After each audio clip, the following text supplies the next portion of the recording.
esta sesión, que puedan guardar silencio para escuchar con atención a nuestra compareciente. Tiene usted el uso de la voz, magistrada Emma Mesa Fonseca. Gracias, señor presidente. Muy buenas tardes a todos, senadoras y senadores. Distinguidos integrantes de la Comisión de Justicia del Senado de la República, agradezco la oportunidad de compartir con ustedes algunas de mis ideas sobre el estado de justicia constitucional federal en nuestro país. Mucho se ha hablado sobre lo confuso del control difuso. En mi óptica, ello no es así. Así ha sido proclamado por quienes tienen esa visión, la cual, si bien no la comparto, la respeto. La frase, más allá de una duda, revela una invitación a conocer sus implicaciones. En síntesis, el control difuso implica la posibilidad de que cualquier juez, sin importar su nivel, competencia o materia de la que conozca, pueda inaplicar una ley a un caso concreto por contravenir lo dispuesto en la Constitución Federal con efectos entre las partes y sin que pueda expulsar del ordenamiento jurídico.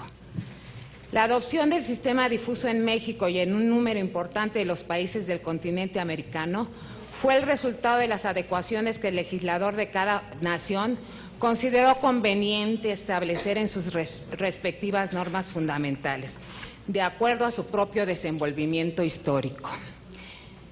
En nuestro país el control difuso se verifica a través de la competencia constitucional con que cuentan a nivel federal los jueces de distrito, los tribunales unitarios y colegiados de circuito, al poder declarar la inconstitucionalidad de una ley o de un acto de aplicación de la misma con efectos relativos, sin expulsar la norma declarada inconstitucional del ordenamiento jurídico. También en el mismo nivel con la competencia de los tribunales electorales del Poder Judicial de la Federación de aplicar una norma electoral por su inconstitucionalidad en un caso concreto. Lo mismo acontece en los casos de los estados que cuentan con sistemas de justicia estatal y que pueden, tomando como norma paramétrica su constitución local, inaplicar leyes, también de carácter estatal, a un caso concreto, con efectos intrapartes. Así se configuró el modelo actual de control difuso, de control jurisdiccionalidad de la Constitución. En este punto, me parece de gran relevancia hacer hincapié en la importancia que reviste el federalismo judicial. En ocasiones pareciera que existe cierta indiferencia en el fuero federal frente al quehacer cotidiano de los jueces estatales. En mi labor diario tengo especial cuidado en revisar las resoluciones que dieron origen al expediente que está en mis manos.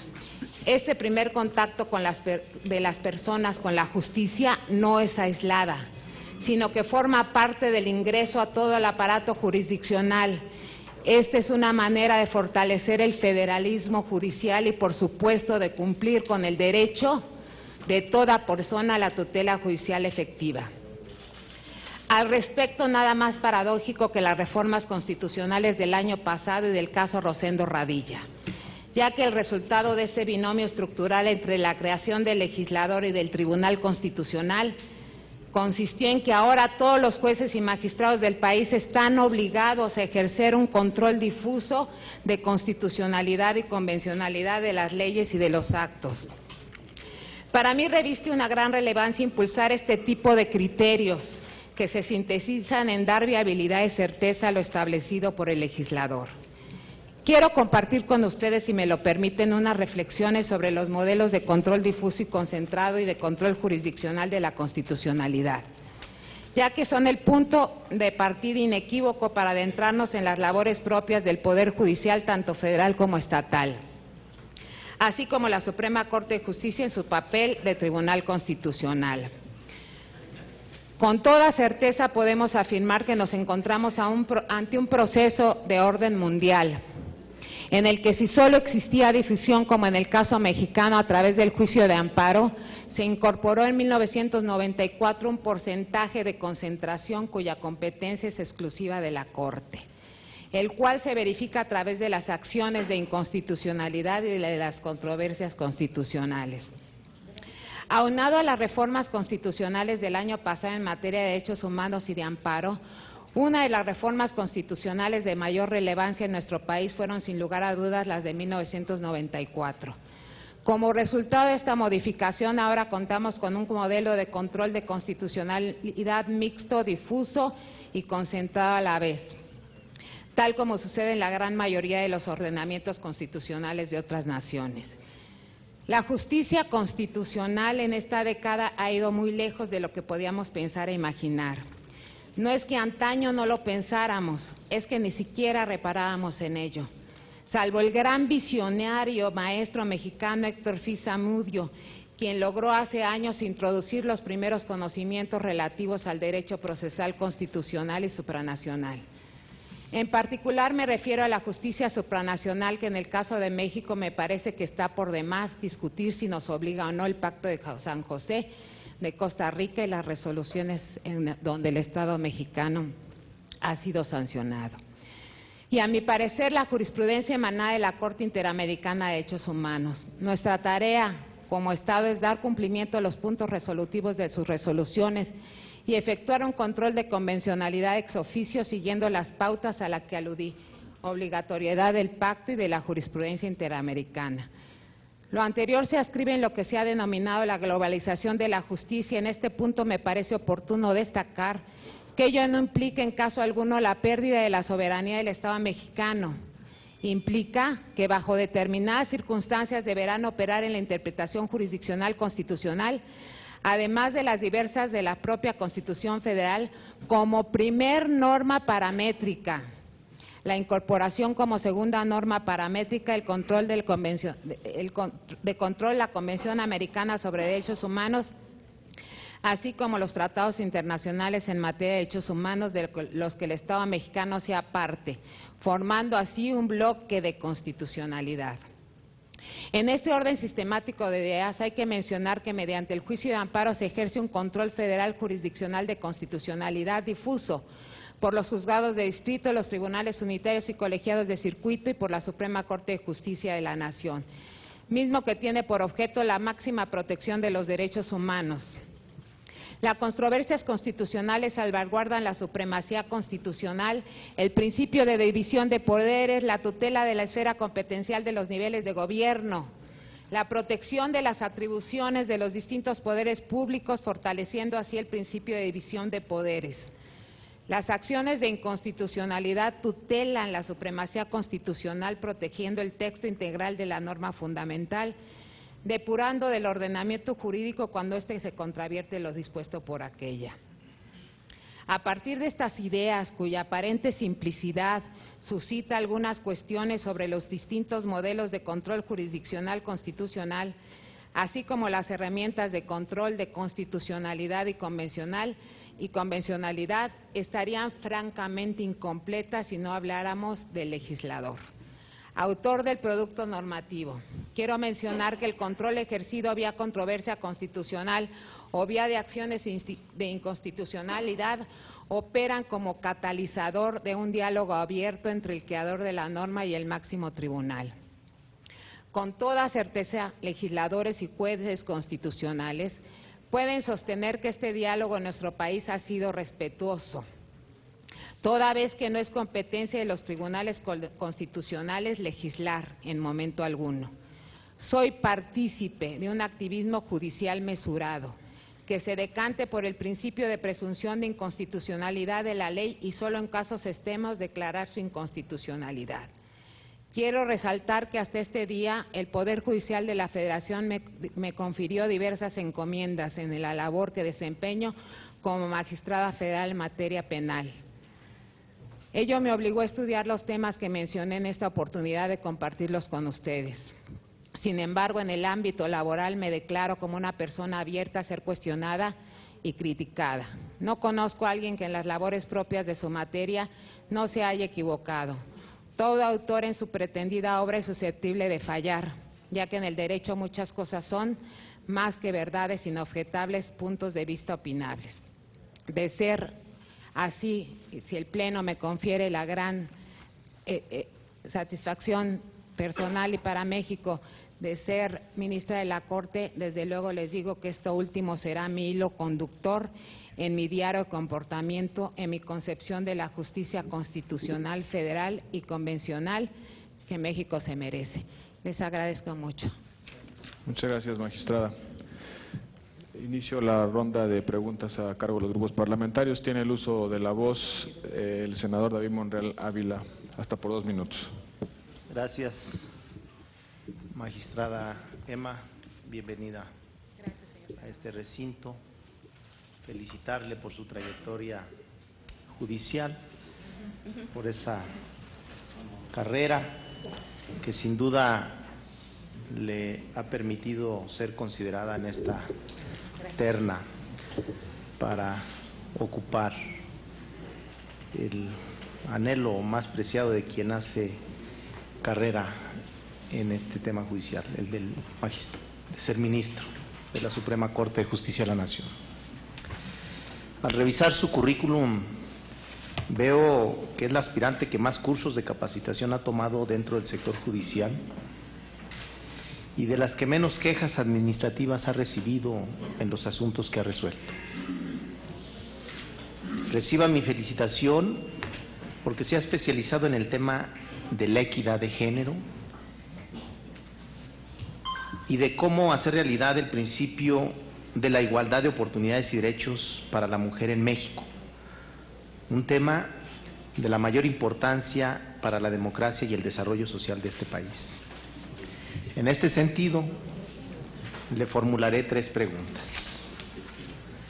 ¿De qué manera la Suprema Corte de Justicia de la Nación puede y debe contribuir a que se acorten las desigualdades de género que existen en el país en materia salarial, en contrataciones laborales, en el acceso a la educación, en materia de justicia familiar, en materia de seguridad social y hasta en el ámbito de la representación política? ¿Considera usted que es necesaria la paridad de género o el sistema de cuotas en la integración de los órganos de gobierno y del Estado mexicano para garantizar un avance sustantivo en la aplicación de políticas públicas en esta materia?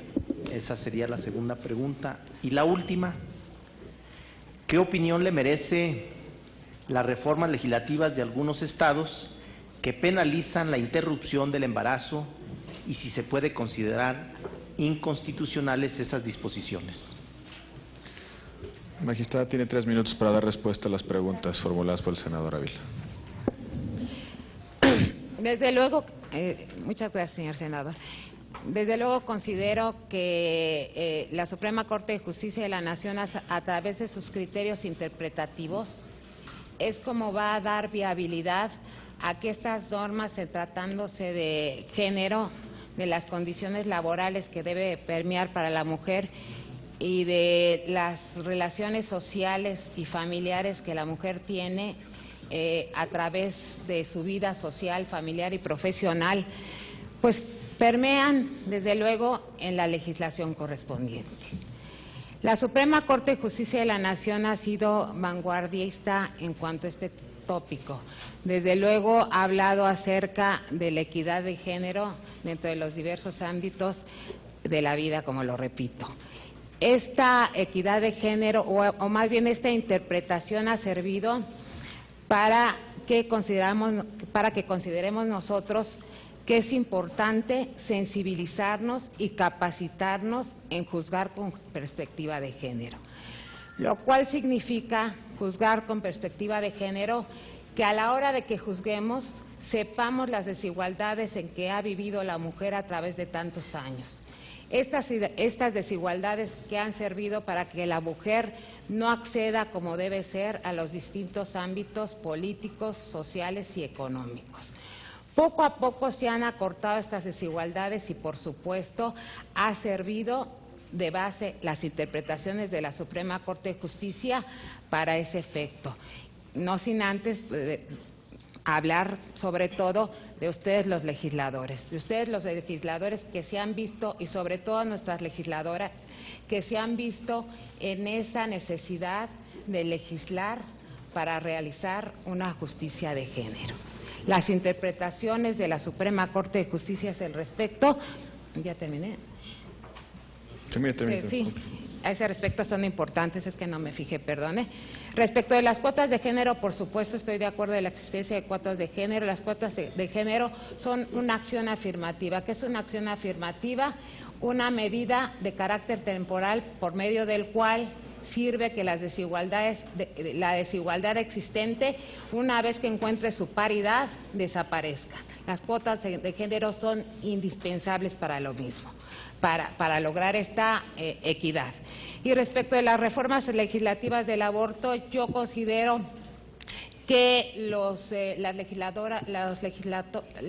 legislaciones de los estados tienen libertad de formulación legislativa. Y en esa medida ellos pueden legislar de acuerdo a la realidad social que en cada estado de la República se encuentra. Gracias, magistrada. Tiene el uso de la voz la senadora Dolores Padierna. Gracias. Magistrada, bienvenida. Gracias. La Suprema Corte necesita mujeres capaces, inteligentes. Me parece que usted es una de las mujeres más capaces. La felicitamos por estar en esa terna. Quisiera decirle, en los años recientes, hemos visto un ataque frontal a la libertad de expresión que ejercen las y los periodistas. Es una acción creciente contra estos trabajadores de la comunicación que son amenazados, secuestrados, asesinados. Por cada periodista que se pierde, retrocedemos en libertades y en nuestro derecho a la información. En los últimos 4 años ha habido muchos, pero quisiera resaltar que tan solo en este año 2012 perdimos a Regina Martínez de Proceso, a Guillermo Luna, a Gabriel Uge y Esteban Rodríguez. La Comisión Nacional de Derechos Humanos ha registrado 75 homicidios de periodistas y 9 en el último año. La Asociación Reporteros Sin Fronteras nos dice que tan solo en el 2012 27 periodistas sufrieron agresiones, 11 medios de comunicación sufrieron agresiones, hubo el asesinato de 14 comunicadores, hay 3 desaparecidos. Por otro lado, se reformó el artículo 73 de la Constitución para facultar a las autoridades federales de atraer los crímenes y delitos que atentan contra la libertad de expresión y se abone en el cumplimiento de los derechos de los periodistas. Hay críticas de lo que hizo el legislativo en relación a esta reforma constitucional. Se dice que esta facultad de atracción por parte del ámbito federal permite la omisión o simplemente que no se cumpla con sus facultades en el ámbito estatal. Yo le quiero hacer 2 preguntas. Usted, como juzgadora, ¿qué opinión tiene del impacto de esta reforma constitucional? Si es una herramienta para combatir el delito o, al revés, se preserva la impunidad. Por otro lado, pues tenemos leyes, esta reforma al 73 de la Constitución, tenemos la Ley de Protección de Defensores, de Periodistas y Defensores de los Derechos Humanos. Hay ley, pero la ley no alcanza a detener las balas contra los periodistas. Yo le quiero preguntar qué estrategia de prevención propondrían ustedes que permita garantizar el derecho de la libre manifestación de las ideas y el ejercicio libre de la profesión de escribir y publicar a lo que se dedican las y los periodistas. Gracias, senadora. Adelante, magistrada. Muchas gracias. En verdad que esta reforma constitucional al artículo 73 constitucional fue de gran importancia. Nosotros sabemos, como usted lo ha mencionado, el impacto tan fuerte que trae para toda la sociedad en su conjunto la muerte de los periodistas por la expresión de sus ideas. Efectivamente, en principio, yo como juzgadora, como magistrada, tuve conocimiento de la implementación de una subprocuraduría de atención a los periodistas. Esa subprocuraduría resultó en algún momento insuficiente, dado que cada vez había más periodistas en el ejercicio de su función que resultaban muertos. Esta reforma, desgraciadamente, respecto a cómo se formula, es porque se piensa que los estados de la República no hacen nada por sus periodistas. Porque los estados de la República, o en algunos estados de la República, desgraciadamente se piensa que están cooptados por de la delincuencia organizada en sus diversos ámbitos y especialmente en la materia o en el ámbito policial. Al estar cooptados, desgraciadamente, estos policías por la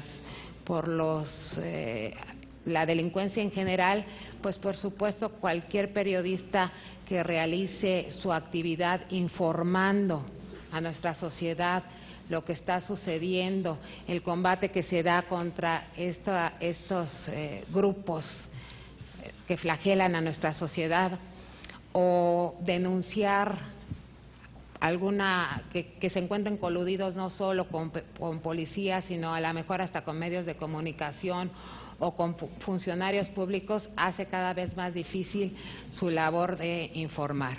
Por ello considero que sí fue importante, desde mi punto de vista, muy importante que esto fuera atraído por la Procuraduría General de la República, por esas razones que se dan en el Estado de México, en los estados de la República.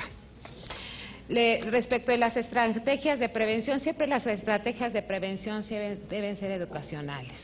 Creo que la educación es básica, la educación, el respeto de los derechos que tienen todas las personas en general, los periodistas, para ejercer o esa obligación y derecho para darnos a conocer lo que sucede. Hay que tomarlos como los periodistas, como las personas que nos dan a conocer lo que está sucediendo en nuestro país, en nuestro entorno.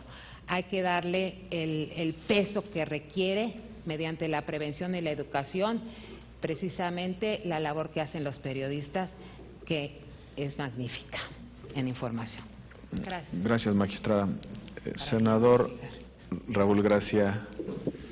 Bueno, buenas tardes. Primero felicitarla por su trayectoria, su ponencia inicial, que fue muy ilustrativa. Usted mencionaba en su respuesta con el tema de género algo que es muy importante y que quiero preguntar, que es cuáles son los efectos sociológicos de las sentencias de la Suprema Corte de Justicia de la Nación. Igualmente, aunque bueno, la Constitución es el marco, siempre son seres humanos quienes integran la Corte y dan su visión respecto de este marco constitucional para una realidad del país. Usted hablaba de que al legislar, las legislaturas locales pues deben de plantear la realidad que vive ese Estado, lo cual genera un contraste entre varios Méxicos.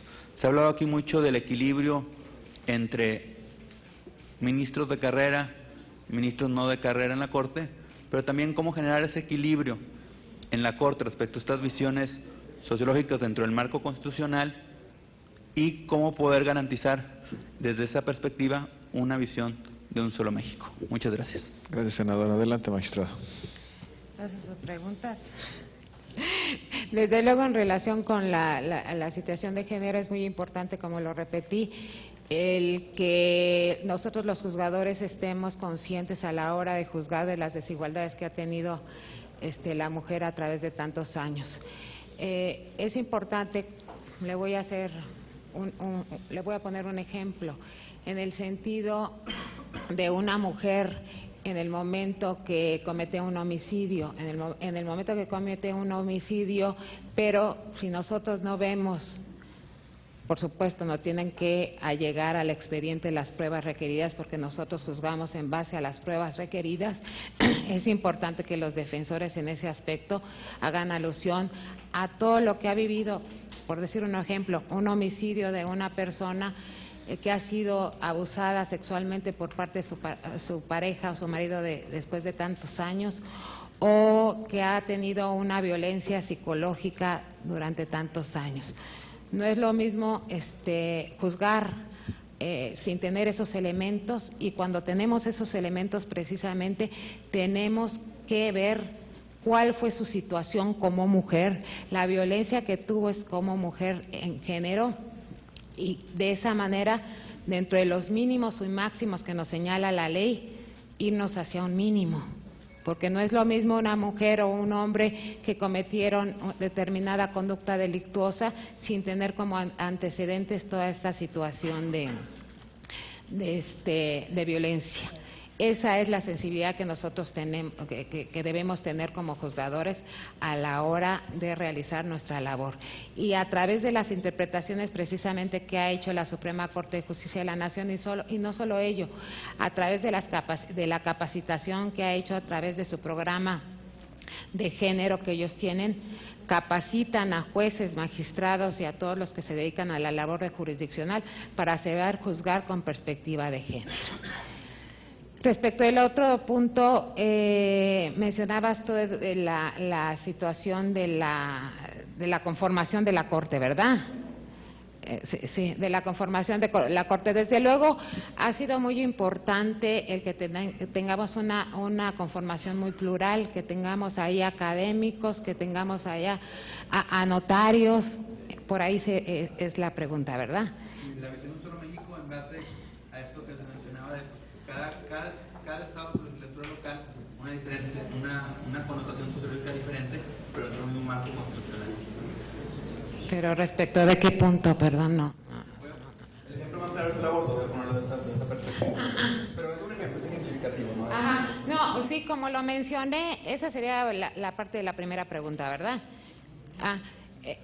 Pues como lo mencioné, cada estado de la República tiene su libertad de formulación normativa. Cada estado de la República, de acuerdo a su realidad social, es como señala las penas los delitos y las penas.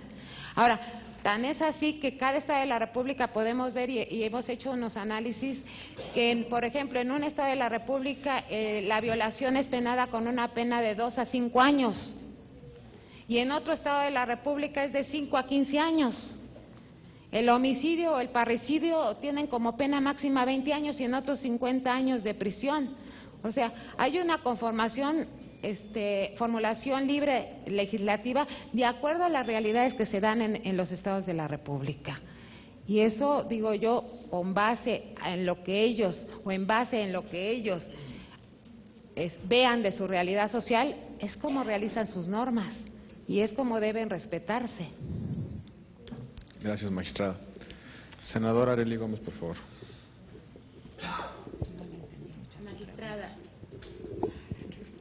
Magistrada Emma Mesa Fonseca, bienvenida a este recinto legislativo.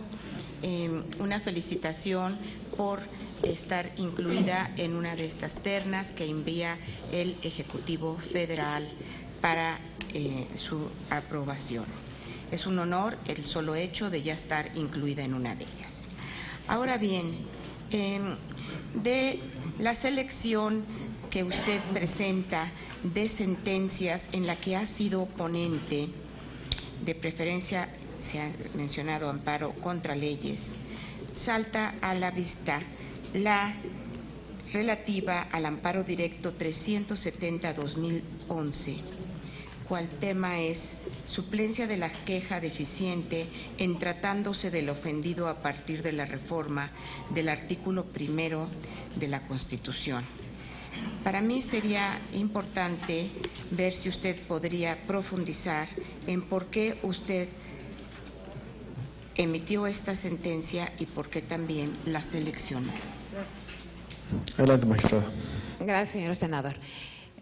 Seleccioné esta resolución porque ha sido una resolución polémica, en virtud de que por primera vez dentro del Poder Judicial de la Federación me atreví a presentar ante el Pleno de los tribunales colegiados, del Tribunal Colegiado al que pertenezco, inaplicar una ley utilizando precisamente el control difuso de convencionalidad y constitucionalidad.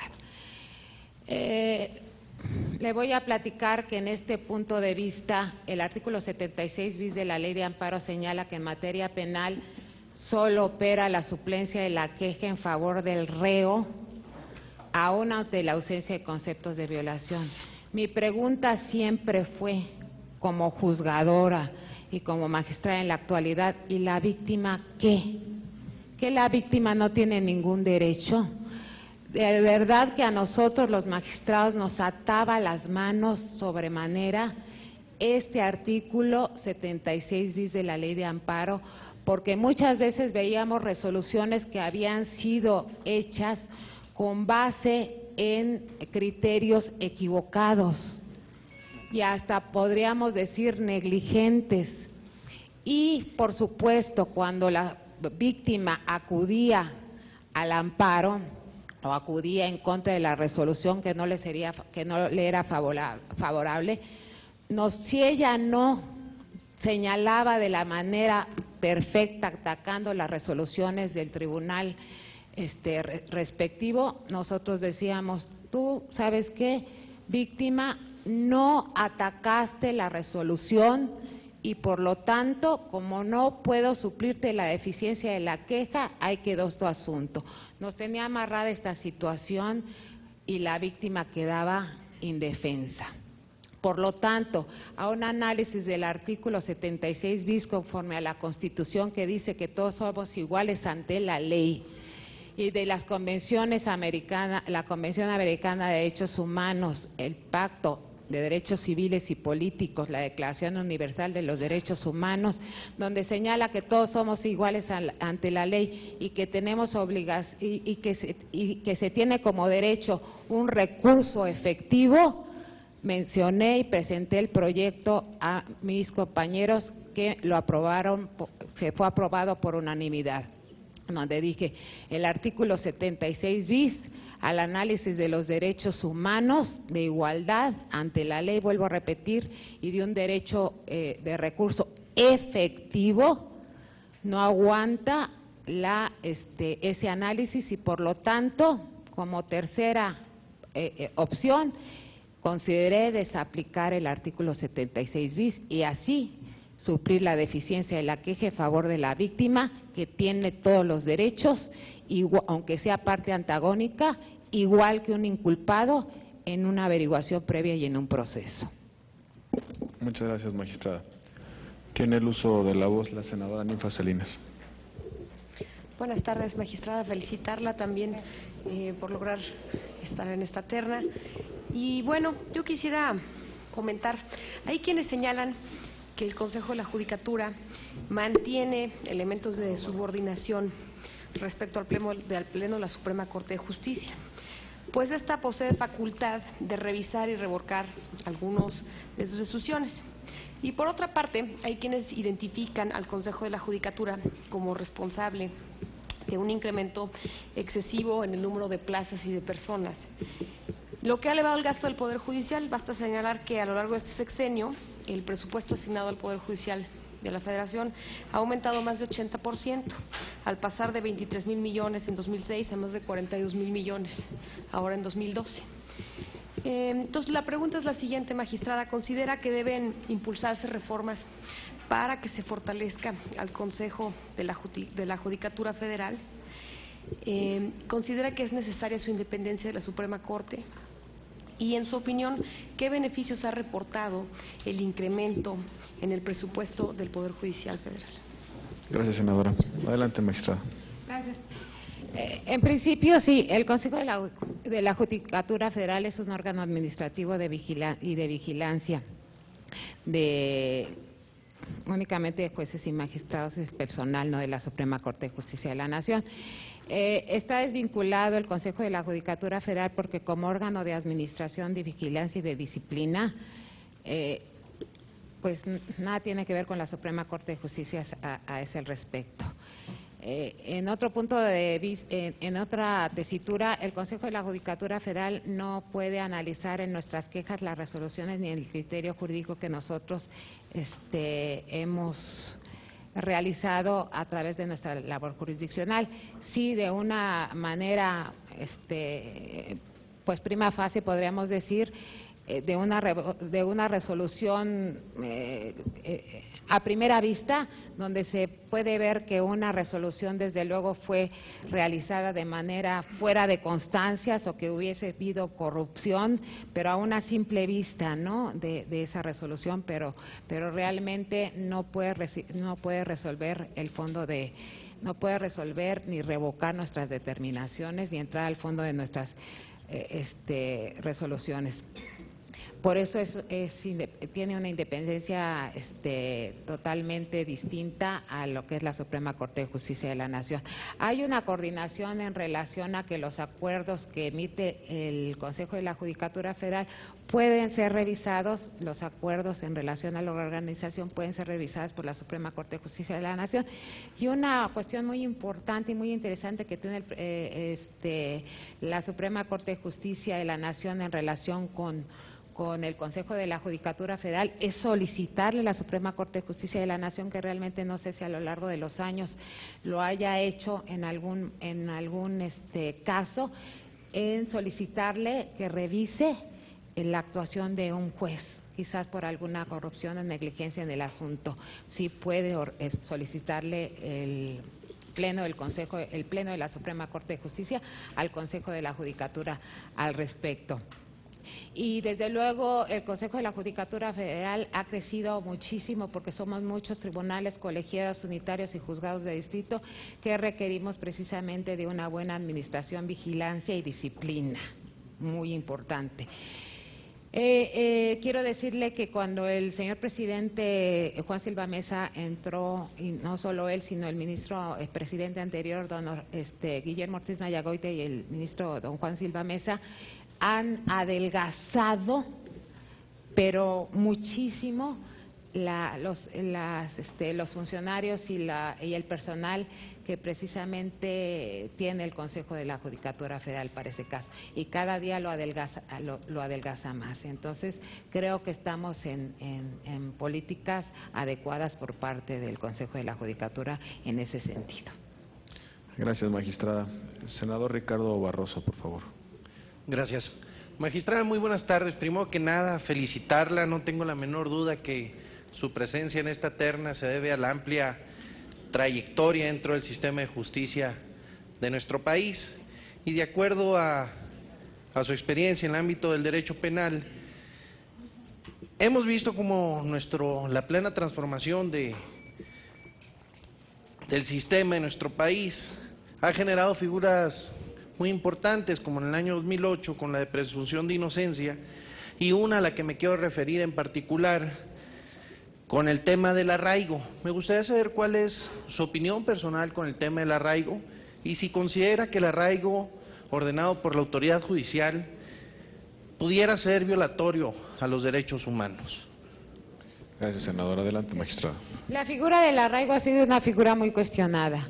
Yo quiero decirle que cuando fui juez de distrito, era una medida que yo, como juzgadora, precisamente porque el Código Federal de Procedimientos Penales así me lo exigía o así lo establecía, yo expedía órdenes de arraigo.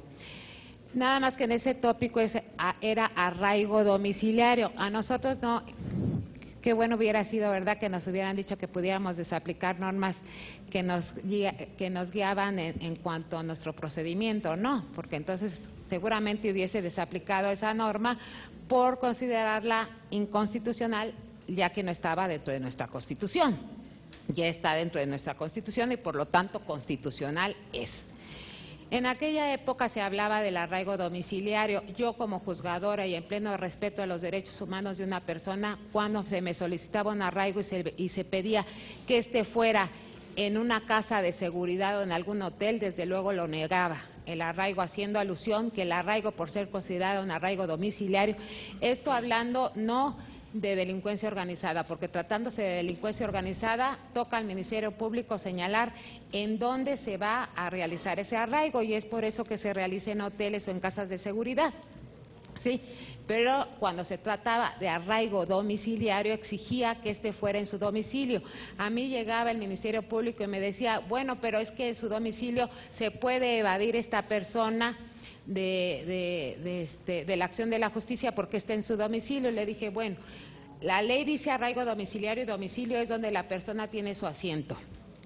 Y por lo tanto no te lo voy a dar en otra parte que no sea en el domicilio. Y si se fuga no será mi culpa, sino será la culpa de una mala organización en cómo llevar a cabo la vigilancia de que el arraigo se cumpliera. Yo siempre he sido protectora de los derechos humanos en ese sentido, es una figura que existía el arraigo domiciliario como domicilio y por lo tanto lo expedía conforme a los marcos legales, que era que se me comprobara que podía haber alguna situación en contra de la víctima para efectos de la investigación y para que no se destruyeran los objetos del delito. Por lo tanto, entonces se expedí el arraigo bajo estos fundamentos. Ahora, es otro punto de vista, el arraigo es constitucional, porque así se estableció. El arraigo se puede expedir en tratándose de delitos graves, de delincuencia organizada y hasta por un tiempo de 40 y 80 días. El arraigo domiciliario considero que debe analizarse a la luz de los tratados internacionales y de acuerdo a lo que los tratados internacionales señalen, podríamos hacer como norma paramétrica análisis de nuestra Constitución con los tratados internacionales y ver si la norma convencional es más protectora y por lo tanto a lo mejor en ese punto de vista podría ser inconvencional. Gracias, magistrada. Tiene el uso de la voz el senador Benjamín Robles. Muchísimas gracias. Buenas tardes, magistrada. Felicidades también y bienvenida, por supuesto, a esta sesión de la Comisión de Justicia. Quisiera formularle una pregunta en relación al siguiente tema. En los últimos meses hemos visto una marcada tendencia del Ejecutivo Federal a responsabilizar públicamente al Poder Judicial por la liberación de presuntos delincuentes consignados por el Ministerio Público.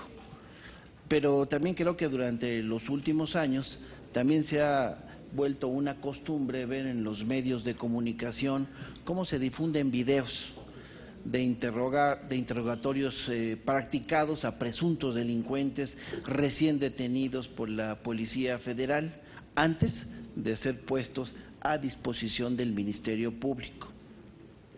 Lógicamente, si al momento de practicarlos el sujeto no ha sido puesto a disposición del Ministerio Público, entonces se concluye que estos son realizados por miembros de la Policía Federal y sin la presencia de un defensor.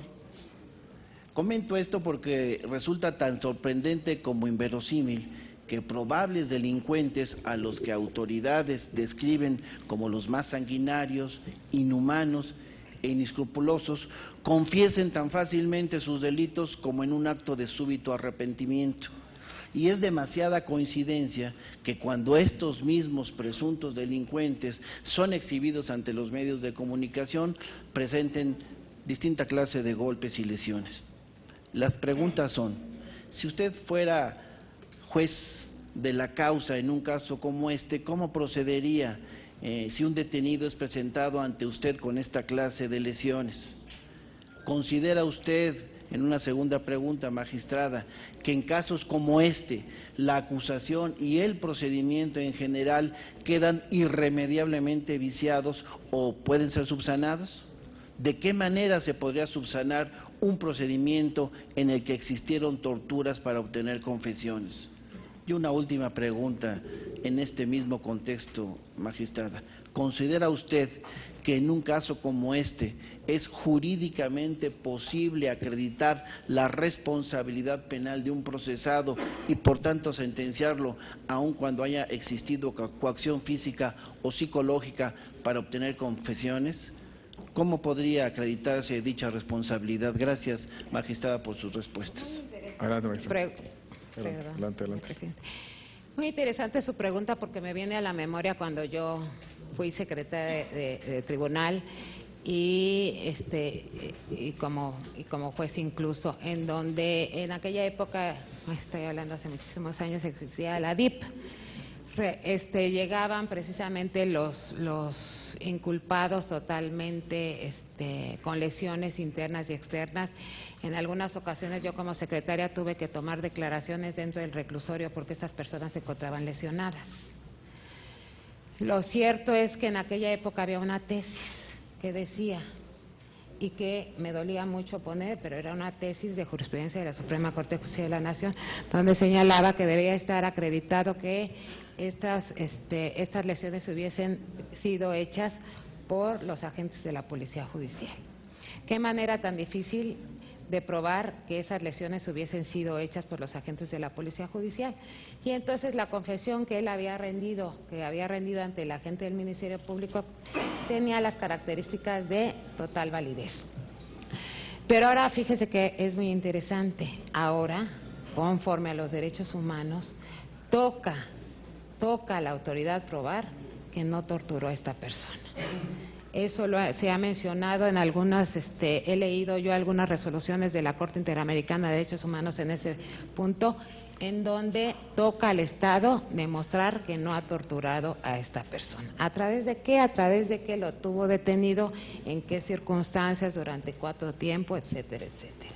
Ahora nuestra visión va a ser distinta y de ahí la importancia que nosotros conozcamos los tratados internacionales y las interpretaciones que se han hecho al respecto. Ya podemos decir que esa jurisprudencia no tiene ningún tipo de validez en virtud de que los tratados internacionales de derechos humanos señalan la obligación por parte del Estado a ese respecto. Por lo tanto, no se van a dar ya, conforme al conocimiento que tenemos que tener todos los jueces, porque todos los jueces vamos a inaplicar leyes y tenemos, cuando sean contrarias a los tratados internacionales, con todo este conocimiento que tenemos que tener, desde luego no va a tener valor ninguna confesión que hubiese sido realizada mediante una tortura, porque la tortura debe haber probado la autoridad del Estado que no la realizó. Y respecto de estos casos, a mí me llama mucho la atención estos casos que se ponen en la televisión de que una persona se detuvo y está confesando. Es algo que me parece increíble y sobre todo peligroso para nosotros los jueces. ¿Por qué? Porque ya la opinión pública juzgó a la persona que confesó ante los medios de comunicación haber realizado determinada conducta. Y cuando nosotros los jueces declaramos la libertad de esta persona porque no hay pruebas, somos los que no respetamos la ley. Pero lo cierto es que una declaración en medios de comunicación sin la asistencia de un defensor de ninguna manera tiene valor, y eso hay que hacérselo saber a nuestra sociedad. Sí, porque la sociedad en cualquier momento puede encontrarse en algún momento en dicha situación. Gracias, magistrada. El senador José María Martínez, por favor. Gracias, señor presidente. Magistrada, a lo largo de las intervenciones que se han dado en razón de las preguntas de los compañeros senadores, veo un ánimo muy garantista de su trabajo dentro del Poder Judicial. Incluso a raíz de la pregunta que hace el senador Barroso con respecto al arraigo constitucionalizado, usted dice que puede sujetarse al control de la convencionalidad e inaplicarse. Ello supondría que los tratados están por encima de la Constitución. Incluso en esta última respuesta que dio al senador, también así lo afirma. ¿Es correcto? ¿Para usted los tratados sí están por encima de la Constitución? Déjeme platicarle un caso muy importante y muy interesante que presenté como resolución de la Suprema Corte de Justicia de la Nación, que me pareció muy interesante por las implicaciones que puede traer. Fíjese, en este caso se presentó una norma del Estado de Yucatán en donde se establece por parte de la autoridad administrativa la imposición de una multa a los padres que no lleven a cabo el control de las personas, de los menores que deben realizar este seguimiento en cuanto a las adicciones. En este punto de vista, la Suprema Corte de Justicia de la Nación tomó como parámetro un tratado de la OIT, el convenio no recuerdo si el 21 o el 29, en donde donde se prohíbe el trabajo forzado,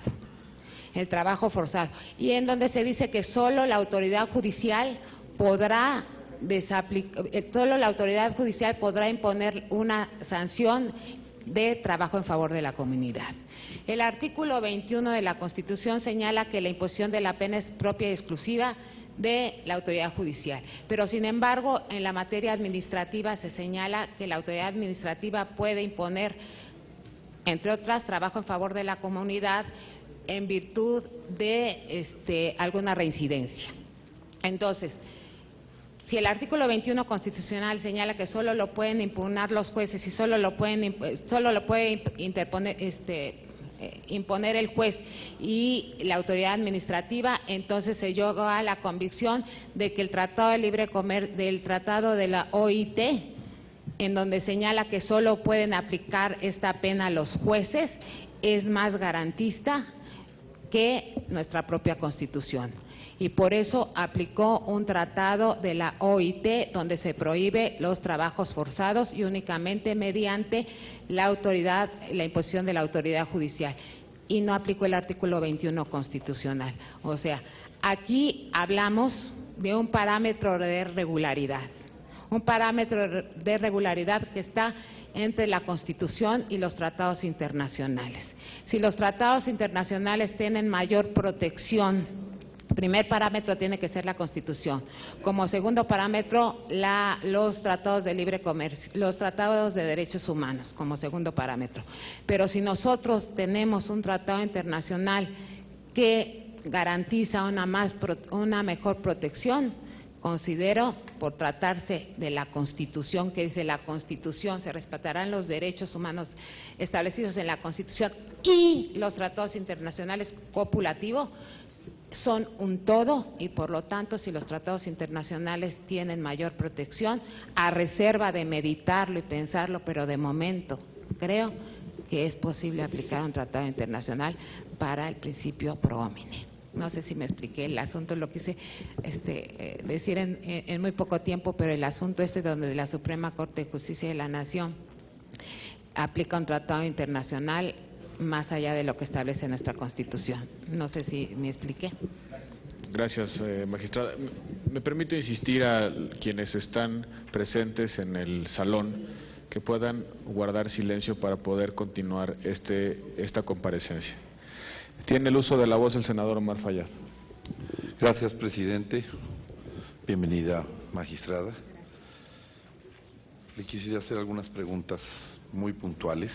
Algunas de ellas se las he practicado a los demás aspirantes a ministros de la Suprema Corte de Justicia, con la finalidad de contrastar las opiniones que ustedes nos dan. En primer lugar, le preguntaría, ¿cómo resuelve usted el dilema entre resolver con apego a la ley y hacer justicia?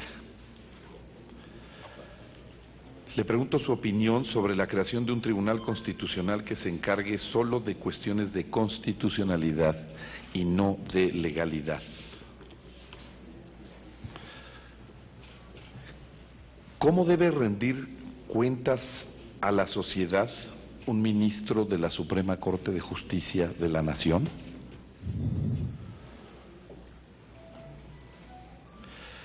Y ha sido en repetidas ocasiones tratado el tema, a mí no me ha quedado claro su posición frente a la figura del arraigo en relación con la jerarquía entre Constitución y tratados, por una parte, y su posición con respecto a la figura de testigo protegido.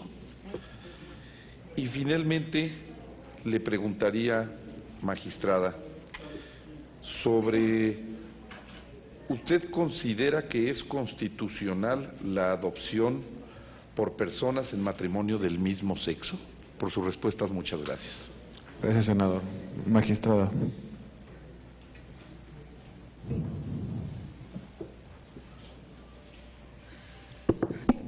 Gracias, gracias, señor senador. Desde luego, la justicia, podemos tener todos nosotros alguna concepción diversa de lo que es la justicia, pero creo que todos de alguna manera sabemos que es darle a cada quien o tenemos dentro de nuestro interior y de nuestra actuación hacia el exterior, que la justicia es dar a cada quien lo que le corresponde. He tratado a lo largo de mis años hacer justicia dentro del marco de la legalidad a través de la interpretación de las leyes. Eso es lo que le puedo decir a ese respecto, hacer justicia con base en lo que establecen las leyes, únicamente buscando darle a cada quien lo que le corresponde. Desde luego, la existencia de un tribunal constitucional como tal, en muchos países lo tienen fuera de lo que es el Poder Judicial de la Federación, lo tienen como un tribunal constitucional aparte de lo que es la Judicatura Federal. Independientemente de hacer alusión si se encuentra aparte o no del Poder Judicial de la Federación, se debe denominar tribunal constitucional por el hecho de las materias que conforman su conocimiento, como serían las acciones de inconstitucionalidad y las controversias constitucionales. Nuestro Tribunal Constitucional poco a poco está tomando las características de un tribunal constitucional desde el momento en que varias de las competencias que no son propias del Tribunal Constitucional ahora lo tienen los tribunales colegiados de circuito. Por lo tanto, considero que poco a poco, como va a ser con los plenos de circuito, que se va a desahogar esta situación por parte de los tribunales colegiados, va a llegar un momento en que será a través de las reformas un tribunal constitucional netamente, pero le digo, independientemente que esté dentro del Poder Judicial de la Federación o esté fuera de él, es por la materia que ellos conforman. ¿Cómo pueden rendir cuentas los ministros de la Suprema Corte de Justicia de la Nación? Pues a través precisamente de sus resoluciones, a través de la argumentación, de la motivación que dan a sus resoluciones. Creo que la sociedad cada día está más cerca de lo que hace nuestro Poder Judicial de la Federación, nuestra Suprema Corte de Justicia de la Nación. Las cuentas que dará hacia la sociedad son en la medida que se aparte de los principios de nuestra Constitución, de los valores de la Constitución y de la interpretación que haga de la misma. Por lo tanto, esas son las cuentas que dejará la Suprema Corte de Justicia de la Nación.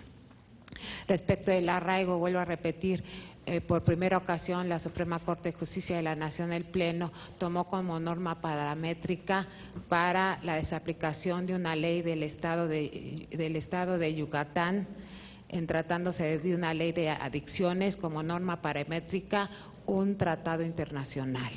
¿Por qué? Porque este tratado internacional tenía una amplitud de un derecho analizado conforme al principio pro homine, más protector que la propia Constitución. La Constitución y los tratados internacionales, por estar unidos con una I de copulativa, son la norma de nuestra nación. Y respecto de los testigos protegidos, se ha abusado mucho de este tópico de los testigos protegidos. Desgraciadamente, la ley sobre la delincuencia organizada le da muchos beneficios a los testigos protegidos. Incluso pueden ellos hacer una confesión de su propia participación y, por otro lado, hacer alguna delación en contra de otra persona y con ello alcanzar determinados beneficios, incluso hasta que se le imponga una pena muy baja, lo cual ha sido muy peligroso en ese punto. Creo que debe haber una regulación respecto de los testigos protegidos. La Suprema Corte de Justicia, a través de las interpretaciones, ha señalado a los testigos protegidos que, si bien en averiguación previa no es necesario que se conozca por parte del inculpado la persona que declara en contra de él, una vez estando ante el juez del proceso, tiene la obligación de de señalarse quién es el testigo protegido para efectos de una perfecta garantía. Y ya no terminé lo demás porque fueron varias preguntas. Gracias, magistrada. Senador Manuel Camacho, por favor. Sí, de nuevo, bienvenida y felicitaciones, magistrada.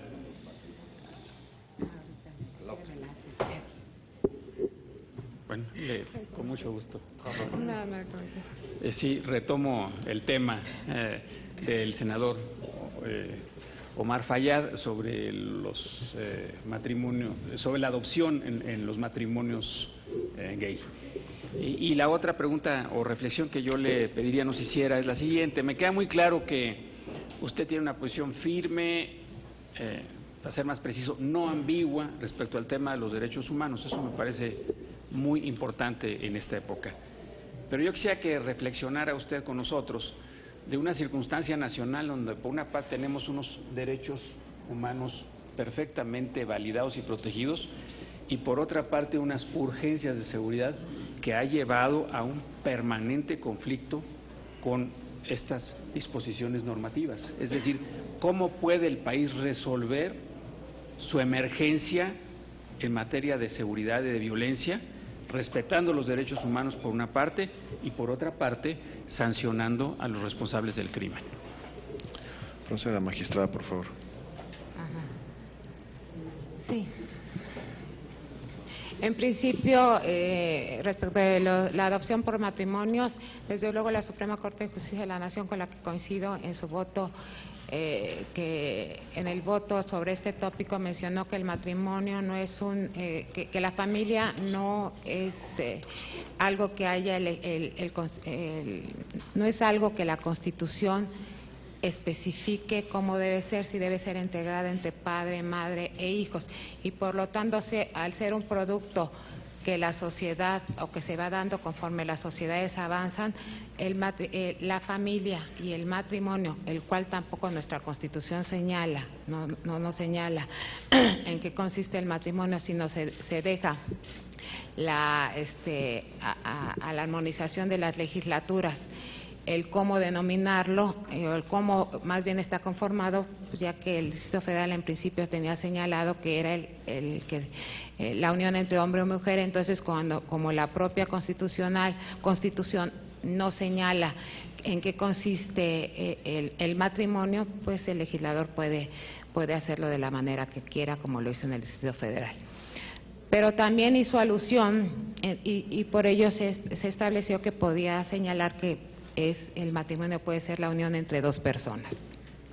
Respecto de la adopción, mencionó que no obstante hacer este análisis, que yo lo puedo hacer en unos minutitos, pero que fueron pues muchísimas sesiones al respecto de este tópico de la adopción, señaló que el hecho de que precisamente el matrimonio tenga el derecho a adoptar no es un permiso de inmediato para efectos de que los matrimonios del mismo sexo puedan adoptar, sino por el contrario, debe buscarse siempre el interés superior del menor para efectos de que pueda vivir en una familia donde le puedan dar amor, alimento, vestido, etcétera, y serán las leyes de adopción las que determinarán con mucho cuidado, cuándo puede adoptarse a una persona y según los trámites y requisitos que se exijan. Respecto de cómo armonizar los tratados de derechos humanos desde luego con toda esta problemática de la delincuencia organizada, considero que en nuestra propia Constitución tenemos nosotros excepciones a estos principios de derechos humanos en cuanto a las asociaciones delictuosas. Así tenemos el arraigo, así tenemos, por ejemplo, también el que se puedan realizar diligencias anteriores y no ante el juez de juicio oral, y tenemos diferentes tópicos de los que se puede llamar el derecho penal del enemigo. Considero que tenemos que armonizar, desde luego. Nuestra delincuencia ha rebasado a nuestras instituciones, ha rebasado a nuestro país. Tenemos que estar nosotros como juzgadores conscientes de esta situación, conscientes de esta situación y hacer las interpretaciones, por supuesto, en tratándose de derechos humanos, armonizándolo a este derecho excepcional, que es el derecho que está establecido en la Constitución, en la Ley Federal de Delincuencia Organizada y en otros códigos de procedimientos penales, en donde se excepciona algún tipo de estos derechos humanos en tratándose de la delincuencia organizada. Creo que de esa manera lo podemos armonizar. Gracias, magistrada. Senador Carlos Mendoza, por favor. Gracias, presidente. Magistrada Emma Mesa, gracias por estar aquí y pues me uno a las felicitaciones. Su presencia aquí es de sí ya un reconocimiento a su trayectoria y enhorabuena que es así. Tengo dos preguntas puntuales. En su opinión, preguntarle cuáles son los medios para la protección de los derechos político-electorales sobre el reconocimiento de las recientemente creadas candidaturas independientes que fueron integradas recientemente a la Constitución como un derecho humano. ¿Considera usted que en el caso de las candidaturas independientes procede el juicio de amparo como mecanismo de protección procesal y por tanto debiera de conocer la Suprema Corte, o se trata de un asunto del Tribunal Electoral del Poder Judicial de la Federación por ser un tema en materia electoral resolver este tipo de controversias? Y por otro lado, me gustaría conocer su opinión sobre el uso de la fuerza pública, pensando en un caso en donde se reclame, por un lado, el interés legítimo de un grupo de particulares, como lo es el derecho a la libre manifestación de las ideas, con marchas, con plantones, ante el reclamo social, por el otro lado, de la aplicación de la ley para garantizar otro derecho fundamental como lo podría ser el libre tránsito. ¿Cómo ponderaría usted dichos derechos para encontrar su equilibrio sin menoscabo uno del otro y garantizando el pleno acceso de las personas a los mismos? Por su atención y respuestas, muchas gracias. Adelante, magistrado. Desde luego que una de las particularidades por las que nuestra Suprema Corte de Justicia de la Nación, o más bien una de las funciones de la Suprema Corte de Justicia de la Nación para garantizar nuestra democracia, son las acciones de inconstitucionalidad. Hemos visto muchas acciones de inconstitucionalidad que se van en contra precisamente de una norma de carácter electoral, porque como nosotros sabemos, las controversias constitucionales ni el amparo procede el análisis de los derechos políticos electorales. Se verá a través de las acciones de constitucionalidad cuando la norma que regule estas candidaturas ciudadanas, en donde precisamente conforme a los principios y valores que la propia Constitución señala respecto de la democracia, pueda analizarse si cumplen con estos principios, si las normas que seguramente dentro de un año, como se establece en el propio decreto de reforma, si no mal recuerdo, se puedan reglamentar estas candidaturas ciudadanas. Será a través de la acción de inconstitucionalidad para ver precisamente que no se pueda infringir mediante una ley los valores de la Constitución respecto de cómo deben llevarse a cabo las elecciones y cómo debe ser nuestro voto y cómo debe ser los diversos procedimientos de elección popular, así como a lo que deben regirse los partidos políticos. Entonces será a través de las acciones de inconstitucionalidad al respecto. Sí, cumplen, como dije, con los principios democráticos que señala nuestra Constitución. Ahora, ¿cómo ponderar o armonizar el uso de la fuerza pública por el interés legítimo de las marchas que se tienen las personas para hacer valer alguna inconformidad de parte de algunas instituciones o de en general de alguna de las instituciones que no cumplen con las expectativas que requiere el ciudadano para vivir en armonía, con paz y con justicia, pues desde luego ponderando en la medida de que la expresión de las ideas, esta forma de llevar a cabo las marchas, pues sea de una manera pacífica, y por otro lado, bueno, buscando mecanismos, eso sí sería ya de políticas de la ciudad, en dado caso, alguna reglamentación al respecto, aunque es muy difícil reglamentar este tipo de marchas porque se verían coartados quizás las personas precisamente que con esa actitud quieren que sean escuchados. Entonces yo creo que es muy difícil poder decir en este momento cómo armonizar, pero pues hay que tratar de hacerlo a través de no usar la fuerza pública en contra de las personas que tienen todo el derecho a manifestarse en contra de alguna institución. Muchas gracias, magistrada. Para formular pregunta, el senador Arturo Zamora. Gracias, presidente.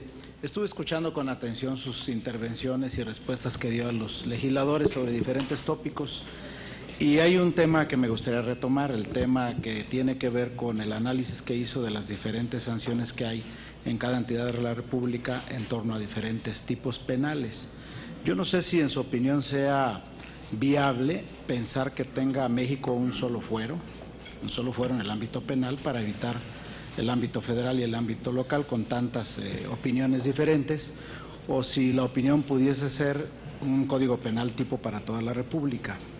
Por el otro lado, tomando en consideración las bases de la teoría jurídica del delito, que son muy importantes en su especialidad, que ha tenido bastante tiempo de aplicar lo que es el ámbito del derecho penal, y una vez superado el tema del causalismo y ahora que finalmente campea dentro de la doctrina jurídica el finalismo, creo que es importante valorar ante la entrada en vigor de las nuevas reformas que se vienen a la Ley de Amparo y también al Código Federal de Procedimientos Penales, si valdría la pena que se haga una revisión a la parte sustancial del derecho penal en atención a la nueva corriente del funcionalismo. Conforme a estas nuevas reglas procesales y sobre todo a los temas de la convencionalidad, y a propósito de que refirió usted su postura o posición en torno a la Constitución y los tratados internacionales, también me gustaría saber qué opinión tiene entonces sobre la supremacía constitucional que tutela el artículo 133.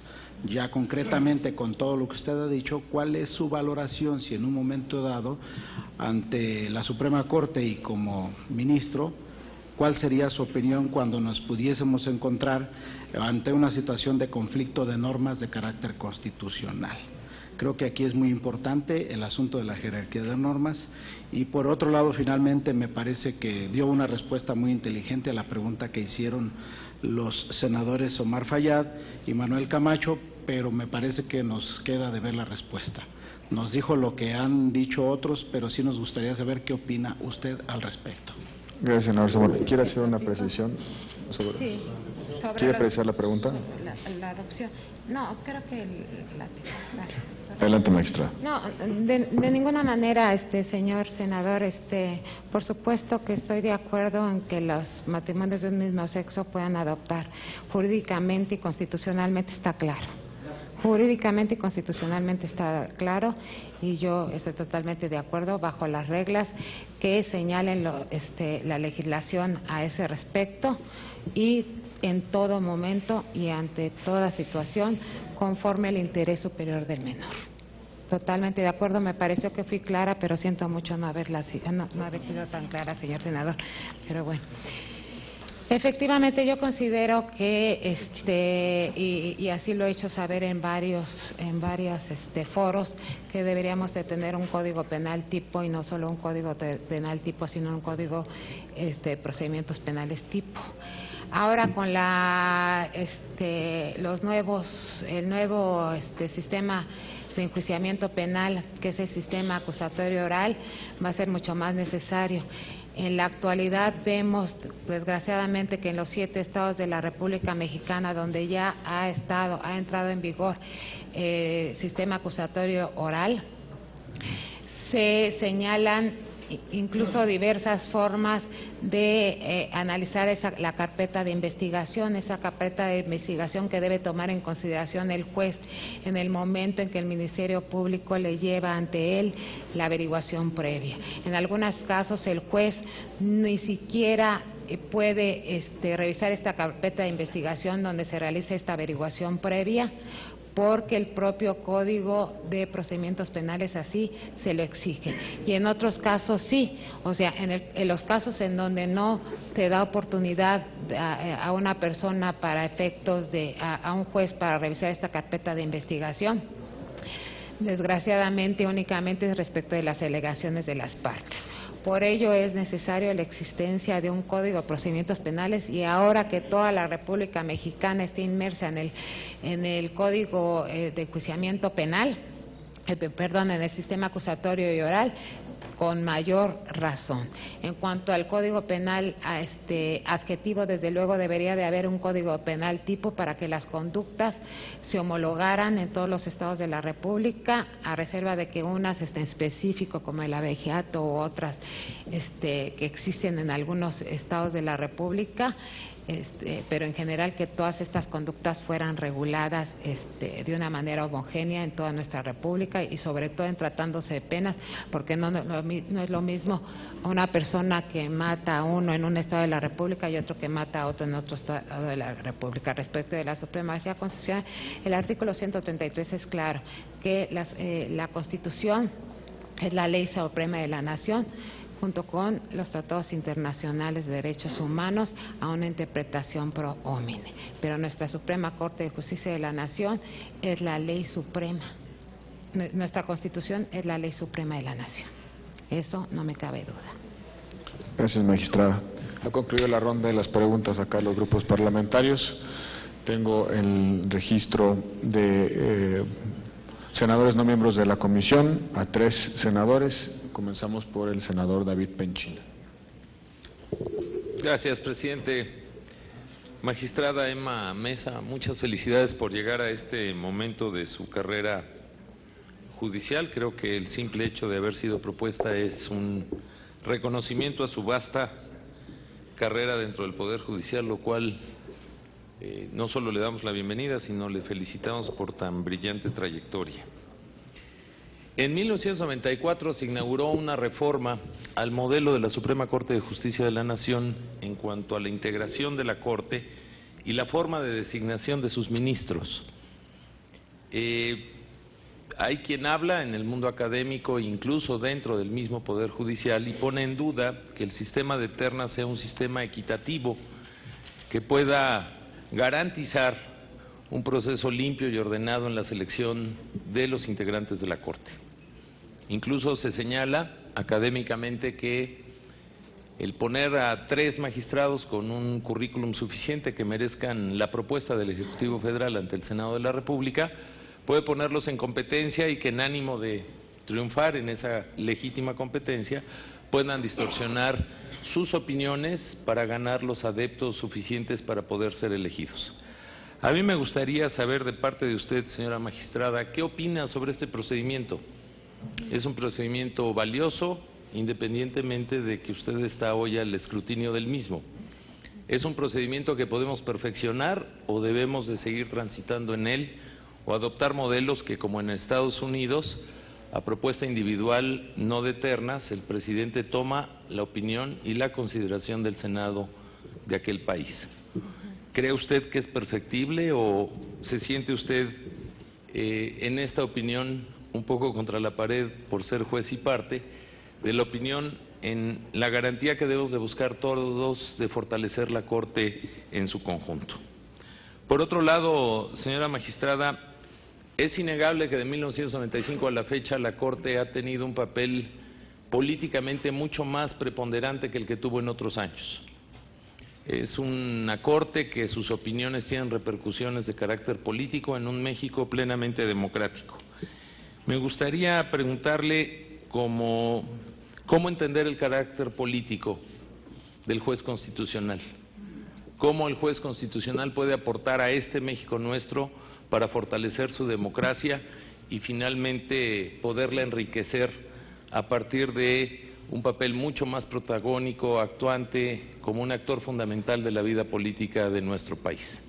Por sus respuestas, muchísimas gracias y de antemano felicidades y la mejor de las suertes. Gracias. Gracias, senador Penchina. Magistrada, por favor. Gracias. Bueno, yo creo que cualquier procedimiento puede ser perfectible. Considero, a reserva de lo que ustedes piensen, que los ministros que han sido designados mediante este procedimiento son ministros que realmente han tenido una labor dentro de la Suprema Corte de Justicia muy valiosa. Creo que el país y ustedes, más bien ustedes, deben pensar que no se equivocaron en la designación de estos ministros. No se equivocaron en la designación de estos ministros, porque realmente las aportaciones tanto de académicos como de los magistrados han sido aportaciones a la vida nacional importantísimas. Así tenemos, como le digo, académicos, tenemos notarios públicos, tenemos magistrados, tenemos estudiosos en general del derecho. Creo que no hay equivocación respecto de ese punto, a mi parecer. Han aportado mucho por nuestro México y por la interpretación constitucional y por supuesto, por la justicia constitucional. Pero todo procedimiento es perfectible, entonces sería cuestión de un análisis concienzudo por parte de ustedes para ver si esto podría ser de alguna manera, ¿no? Considero que también con algunas aportaciones que hiciéramos nosotros los magistrados a ese respecto, los foros de abogados y de las universidades. Creo que podríamos hacer un producto valioso. Por eso considero que puede ser perfectible. ¿Cómo aporta nuestra Suprema Corte de Justicia de la Nación? Sería el segundo punto a nuestra democracia. Pues precisamente a través de sus interpretaciones, a través de las interpretaciones y creo que básicamente de las acciones de inconstitucionalidad, como se lo comentaba al senador, a través de esta interpretación de las acciones de inconstitucionalidad en contra de normas de tipo político, abona a la democracia de nuestro país. ¿Por qué? Porque bajo los principios de cómo debe llevarse a cabo esos procedimientos de elección popular y a qué reglas deben regirse los partidos políticos y sobre todo cómo debe realizarse el sufragio efectivo, es cómo va a abonar a la democracia. Recuerdo yo, y si me lo... ¿sí? Recuerdo yo un caso muy interesante de una acción de inconstitucionalidad si no mal recuerdo, del estado de Baja California, por medio del cual se presentó el mismo día para su discusión algunas normas de ley electoral del estado de aquella época bajo el mecanismo de dispensa por urgencia. Este mecanismo de dispensa como urgencia se señalaba que no era necesario que determinadas normas pasaran o reformas a estas normas pasaran por las comisiones. Sobre pretexto de esa dispensa por urgencia se presentó el mismo día para su discusión normas de carácter electoral. Entonces, imagínense si no abona a la democracia nuestra Suprema Corte de Justicia al haber interpretado que al no haberse dado este debate democrático dentro del seno de los legisladores, precisamente esta norma era totalmente inconstitucional, con base precisamente en las interpretaciones que hace la Corte a las normas de tipo político, se abona a la democracia. Gracias. Gracias, magistrada. Por último, el senador Fidel de Medici.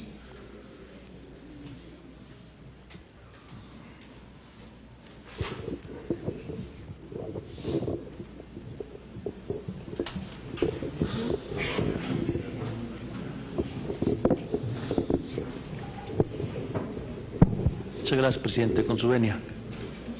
Señora magistrada, hay un asunto que conmocionó mi entidad federativa, el Estado de Morelos. El caso de un joven llamado Yeto Ramsés Sánchez Santana, que fue arteramente ejecutado por militares. La sociedad de mi estado se conmocionó a tal grado que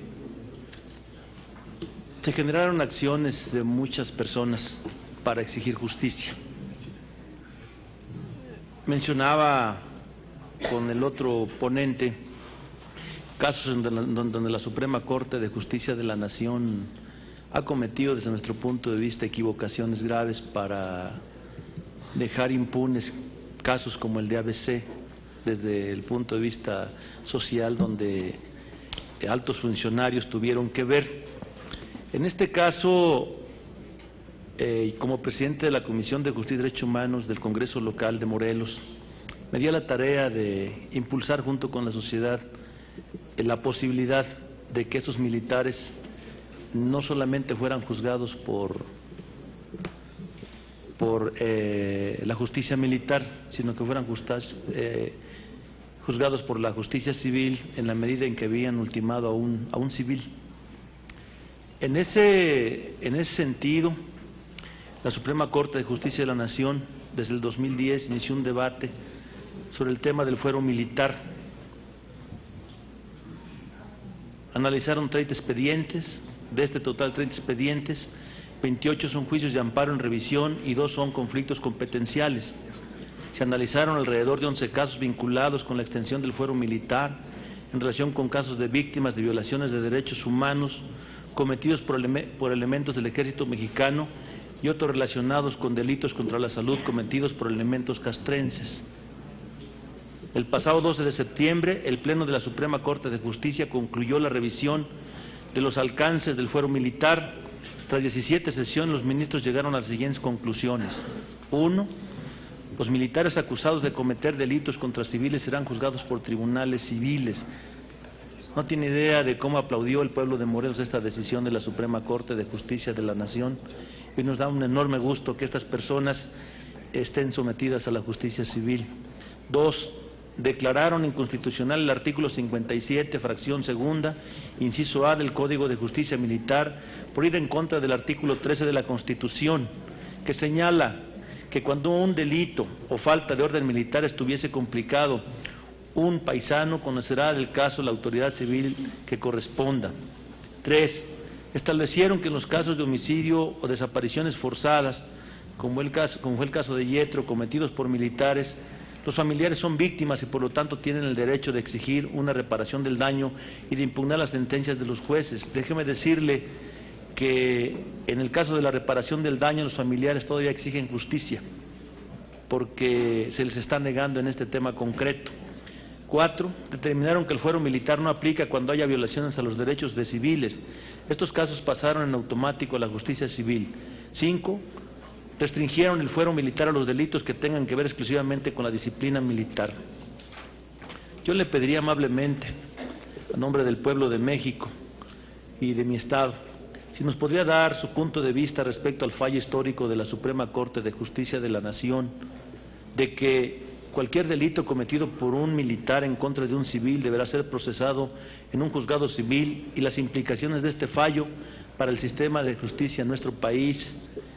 Y, por último, ¿qué consideraciones podría compartir con el Senado acerca de la resolución de la Suprema Corte de Justicia de la Nación relativa a la inconstitucionalidad del artículo 57, fracción segunda, inciso A del Código de Justicia Militar, que establece que los delitos cometidos por elementos del Ejército en contra de civiles deben ser resueltos por tribunales militares?